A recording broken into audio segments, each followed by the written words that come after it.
Racikan Berita 1.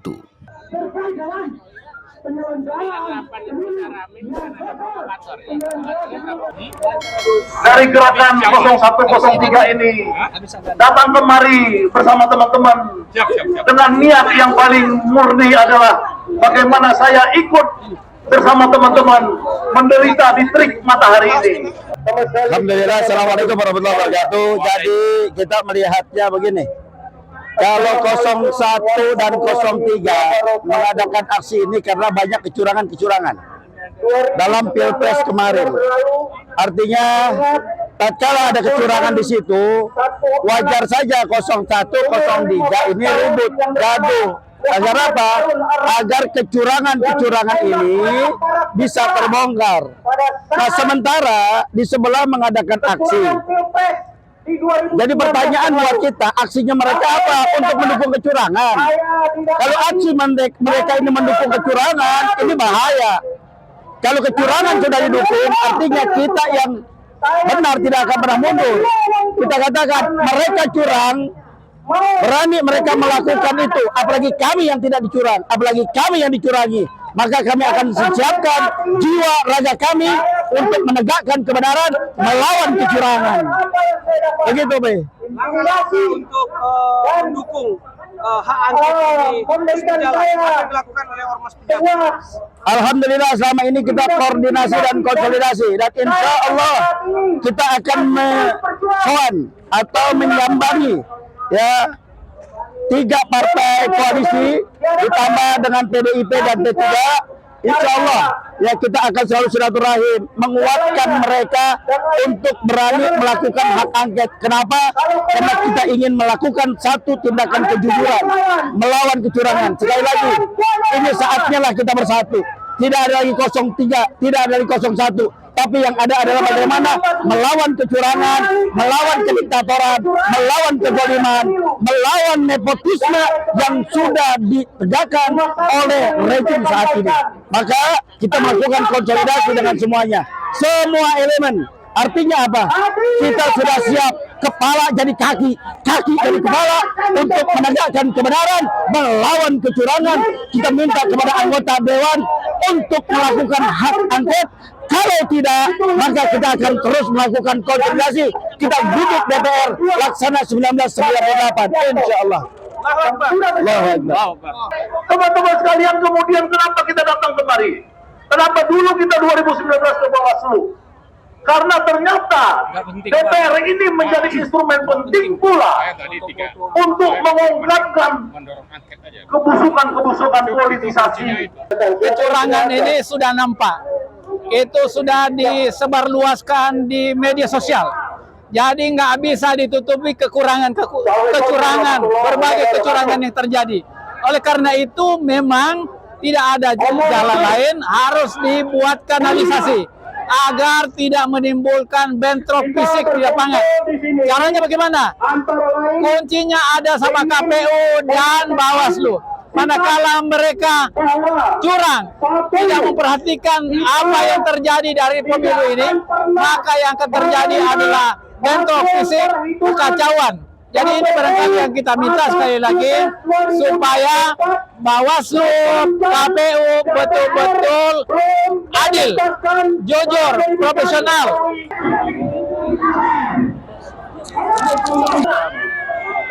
Saya kira dalam kondisi politik yang semakin rusak, demokrasi yang dibajak oleh rezim ini akhir-akhir ini, termasuk hasil pemilu yang syarat dengan kecurangan, maka sikap kita harus tegas.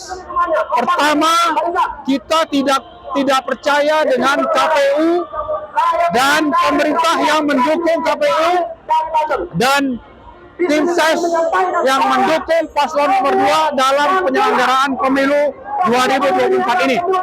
Kita tidak percaya itu. Yang kedua, kita menolak hasil perhitungan Pilpres 2024 sampai DPR tuntas menyelidiki kecurangan pemilu melalui hak angket. Jadi tidak ada hasil pilpres tanpa ada yang namanya angket pemilu curang di DPR.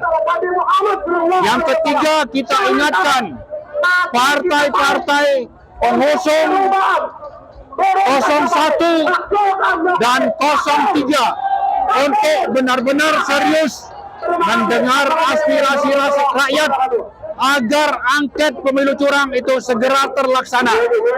Untuk itu partai-partai yang berasal dari 01 dan 03 jangan sampai pernah masuk angin atau berkhianat kepada rakyat atau takut kepada tekanan rezim oligarki, dan rakyat akan mengawal mereka agar hak angket pemilu curang itu benar-benar bisa terlaksana di parlemen. Yang keempat, kita ingatkan Prabowo Gibran tidak pernah merayakan kemenangan sampai yang namanya angket pemilu curang itu tuntas terlaksana dan menghasilkan sesuatu yang memang menjadi aspirasi rakyat.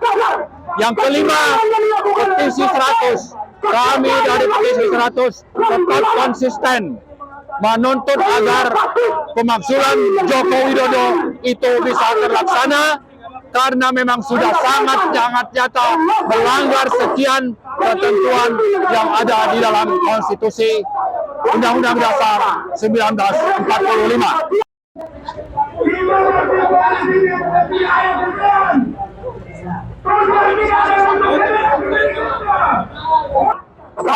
Di depan halaman gedung yang megah ini katanya, yang dibangun oleh gedung DPR dan DPR, kami dan rekan-rekan mengadakan unjuk rasa yang intinya adalah bagaimana Presiden Jokowi itu bisa dimakzulkan, karena secara konstitusi itu ada sah, ya, jika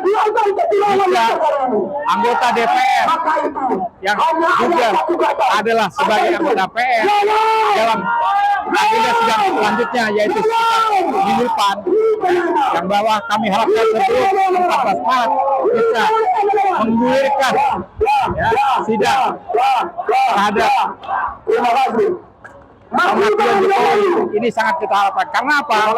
Karena dari proses yang kita ikuti selama ini, ya, baik KPU maupun Bawaslu kita anggap tumpul, ya, sama sekali mereka sudah jelas-jelas melanggar hukum.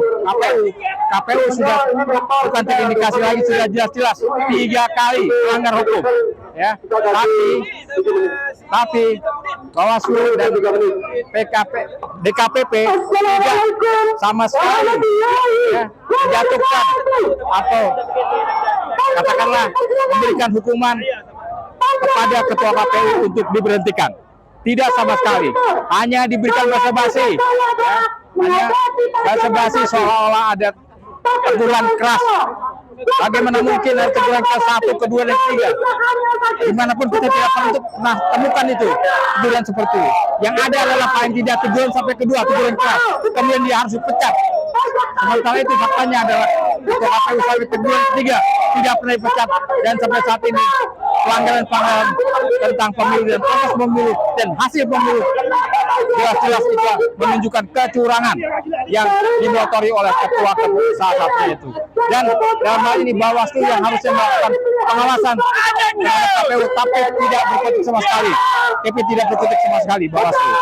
Oleh karenanya ini sudah sepantasnya untuk pemilu agenda minggu depan bahwa DPR dan MPR harus mengadakan sidang tentang pemakzulan Jokowi. Saya ingin menawarkan pada saudara, tantangan utama semua yang terjadi saat ini adalah sumbernya adalah PKI gaya baru.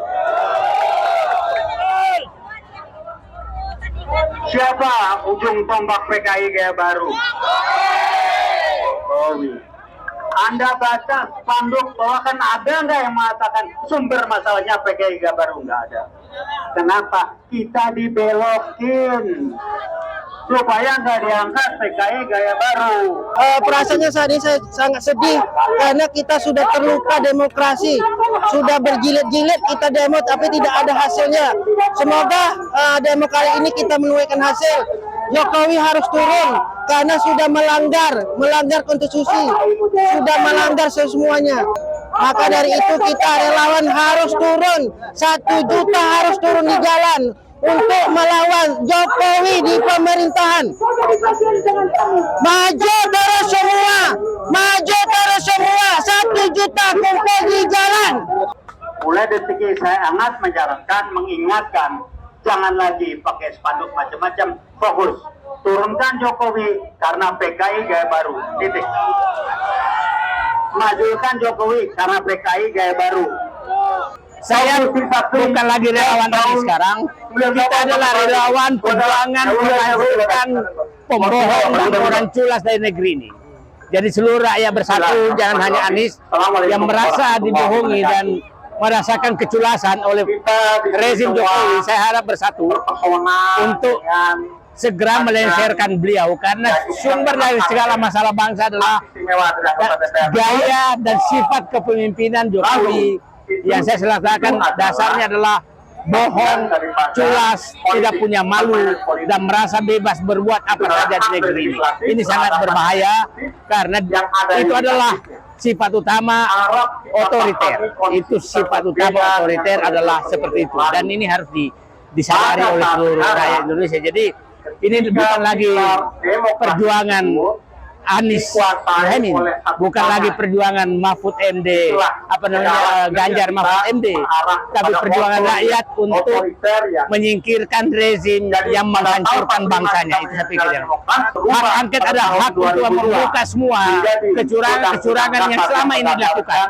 Jadi bukan hanya kecurangan pilpres saja, tapi saatnya membuka semua kecurangan rezim Jokowi, kebohongan yang dilakukan selama ini, supaya dibuka semua agar rakyat paham bahwa memang hampir 10 tahun ini kita semakin susah karena dipimpin oleh pemimpin yang betul-betul tidak cocok dengan untuk memimpin negeri ini. Karena ya saya katakan tadi, kita semua tertipu saat itu, kita banyak sekali orang tertipu atas kebohongan mobil SMK yang menjadi dasar seakan-akan orang ini orang baik, dan tiap hari dia melakukan kebohongan terus.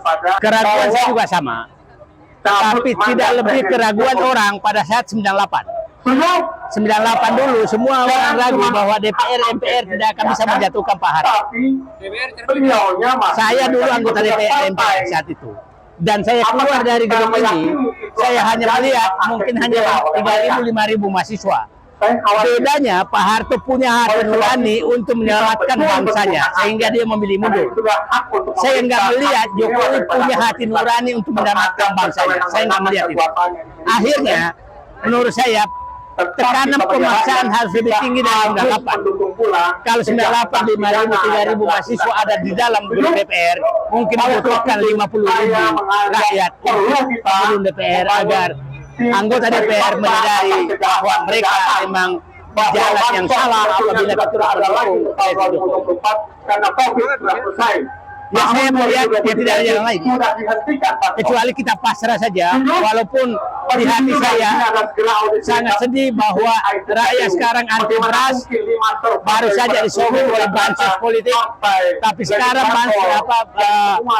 antri beras demi kemiskinan. Tapi masalahnya rakyat kita sebagian adalah disogok oleh rezim, langsung ingin melanjutkan rezim tersebut. Ini ada dua agenda kita, menyadarkan rakyat dan mendesak pemimpin. Saya melihat sih tidak ada yang lain, karena ini mereka punya uang banyak sekali dan mereka bisa membeli apa saja, termasuk anggota DPR. Dan problemnya anggota DPR juga membeli suara rakyat. Kecurigaan saya bahwa anggota DPR sekarang, keraguan saya lebih tinggi dari anggota DPR 98, karena 98 itu tidak menggunakan uang. Nah, dari sekarang saya berharap bahwa tekanan politik lebih tinggi. Hari ini kita berjuang bukan karena poros buruh, kita juga bukan berjuang hari ini bukan karena pasangan 01, 03 ataupun 02. Hari ini adalah perjuangan rakyat Indonesia untuk menegakkan keadilan, untuk menegakkan pemilu yang jujur dan adil.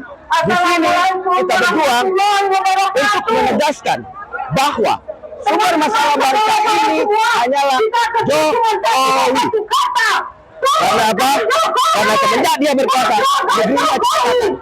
Semenjak dia berkuasa, negeri ini merosotkan utang dan kemiskinan tumbuh subur. Jadi di sini kita mendesak bahwa DPR MPR harus segera menggunakan angket. Bukan sebatas angket semata, tapi paling tidak kita mau DPR MPR ini segera memakzulkan Jokowi. Jika tidak, maka parlemen jalanan yang harus menyiapkan diri untuk melakukan kerjanya dengan melakukan mobilisasi massa besar-besaran dan menggulingkan Jokowi. Di situ kita ingin, kita tidak kuat bahwa buruh mahasiswa nelayan itu berbeda karena kegelisahan sudah sama, musuhnya sudah sama, yaitu Jokowi adalah musuh rakyat Indonesia. Jokowi adalah musuh negara karena dia telah memiskinkan rakyat. Berbagai undang-undang yang dilahirkan di pemerintahannya hanya menyengsarakan. Berbagai regulasi yang dihadirkannya hanya menyengsarakan rakyat tapi menguntungkan kaum pemuda. Investasi yang digaungkannya hanya untuk memberi kue-kue kekuasaan bagi para ekonominya. Maka dari itu kawan-kawan, saya Niko Silarai mengajak kalian segera untuk melakukan mobilisasi massa besar-besaran, untuk melakukan penggulingan Jokowi. Ini sudah tidak bisa dibiarkan kawan-kawan. Ini tidak bisa dibiarkan. Jangan pernah bermimpi, jangan pernah berharap bahwa kecurangan yang terjadi hari ini bisa dibawa di Bawaslu dan memenangkan rakyat. Jangan pernah bermimpi dan berharap bahwa kecurangan yang pemilu yang terjadi hari ini di negara ini bisa dibawa di Mahkamah Konstitusi. Satu-satunya jalan, satu-satunya cara, yaitu mari kita gunakan parlemen jalanan dan biar sidang rakyat untuk melakukan penggulingan Jokowi dalam tempo yang sesingkat-singkatnya. Hanya itu jalannya kawan, hanya itu caranya. Salam dariku, Niko Silarai. Tumbangkan Jokowi sekarang juga. Untuk mengembalikan pemilu yang jujur dan adil. Satu, teruskan kegiatan parlemen jalanan ini. Karena ini adalah perjuangan konstitusional. Bapak-bapak pengaman semuanya, ini adalah aspirasi rakyat yang dilindungi oleh konstitusi dan undang-undang. Jangan dilarang, tapi diamankan. Oke. Sekali lagi, ini adalah perjuangan konstitusional. Saya katakan, kalau kita menginginkan Presiden Jokowi dimakzulkan, ada ayatnya di konstitusi, dan itu boleh. Angket ini adalah hak konstitusi yang diatur oleh Undang-Undang Dasar, yang diatur oleh Undang-Undang DPR. Jadi ini harus digunakan oleh anggota Dewan untuk menggunakan hak angket ini, mengakomodir apa yang diinginkan oleh rakyat. Kenapa? Karena birokrasi saat ini, birokrasi yang mengarah pada kekuasaan, bukan yang mengarah pada penegakan hukum yang berkeadilan. Itu satu catatan pertamanya. Kedua, aparat penegak hukumnya sudah tersandra semua, sudah tidak netral. Dia hanya mengedepankan kepentingan dari penguasa. Siapa pengusaha? Penguasa itu berpartner dengan pengusaha. Jadi dia dua muka, penguasa dan pengusaha. Begitu kuatnya dia modal, sehingga dia menyalahgunakan kekuasaan dengan cara apa? Dengan cara memakai uang APBN bansos, dengan cara dia mendorong anaknya. Itu adalah pengkhianatan dari reformasi. Reformasi mengamanatkan bahwa habis di KKN. Habis di KKN itu apa? Korupsi, kolusi, nepotisme. Nah, semuanya ada di rezim sekarang ini. Semuanya melekat di rezim ini. Maka itu kita sebagai rakyat Indonesia gunakan hak konstitusi kita, mendorong wakil-wakil kita di DPR ini menggunakan hak angketnya. Itu harus wajib itu. Nah, yang kedua, kita meminta kepada seluruh anggota Dewan jangan sampai ada yang bermain mata, ada yang ikut dipengaruhi oleh penguasa dan pengusaha tadi. Nah, kita berharap anggota-anggota DPR yang ada di Dewan gedung ini, dari fraksi-fraksi yang ada, kalau kita gabungkan fraksi 01 dengan 03 itu udah cukup. Baik untuk menggunakan hak angket, baik untuk memakzulkan, itu lebih dari cukup. Rakyat ada di belakang dari anggota-anggota Dewan ini. Rakyat ada di belakang untuk menegakkan kebenaran dan keadilan. Untuk itu kita harus menjalin kebersamaan, menyatukan niat, menyatukan langkah dan tujuan menuju gedung DPR ini sampai DPR anggota-anggotanya yang ada di fraksi yang ada di 01 maupun 03 mengakomodir kepentingan rakyat supaya ini jangan jadi presiden buruk dalam penegakan demokrasi di Republik ini. Kenapa? Anak cucu kita nanti nggak bisa menilai bahwa kecurangan pemilu, kejahatan pemilu didiamkan. Artinya setiap pemilu 5 tahunan ke depan akan terjadi yang begini-begini. Makanya harus dipangkas habis. Ya, kanalisasi, dipangkas, dikanalisasi. Jadi nggak ada lagi praktek-praktek nepotisme, praktek-praktek KKN. Jangan cuma menerima permintaan maaf, baik dari penyelenggara pemilu, KPU dan Bawaslu, baik dari pemerintah. Yang saya katakan, pemilu sekarang ini adalah pemilu yang sangat brutal di era setelah reformasi. Catat itu, ya.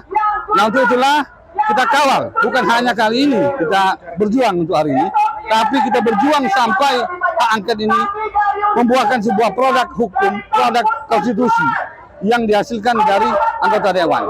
Anggota dewan untuk jadi dewan di sini juga menggunakan APBN. Kenapa? Karena partai itu disubsidi oleh APBN. Untuk itu kita juga punya hak untuk menuntut mereka gunakan hak angket tersebut. Sampaikan kepada Jawara Banten, ya, yaitu perubahan dan menerima hak angket bukan dari sini.